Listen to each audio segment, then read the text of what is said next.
Për shkak të një defekti në shkollën fillore Ismail Qemali në Çajir, nxënësit sot nuk e ndoqën mësimin.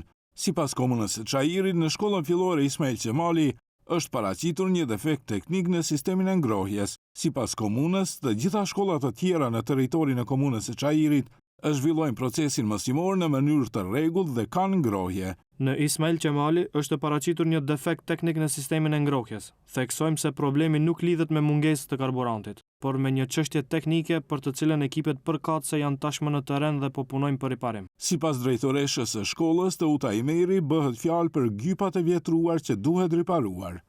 Nuk është defekt që mundeshte të rregullohet kur fëmijët ishin në pushimin dimrore. Domethënë ajo ndodhi tani dhe tani morë masa. Nxemje ka, nuk është që nuk ka nxemje. Nxemje ne kemi, po për shkak që njëra pjesë e shkollës pati defekt të crevave kryesore të nxemjes, për atë shkak edhe u ndërprer. Për të mirën e nxënësve që të mund t'i mbrojmë në këto temperatura të ftofta, ne ndërprermë sot mësimin. Nga nesër do të ketë mësim. Përveç shkollës fillore Ismail Qemali në Çajir, sipas informatave, një shkollë tjetër e mesme në Shkup, për shkak të një defekti me ngrohjen, nxënësit sot nuk e ndoqën mësimin.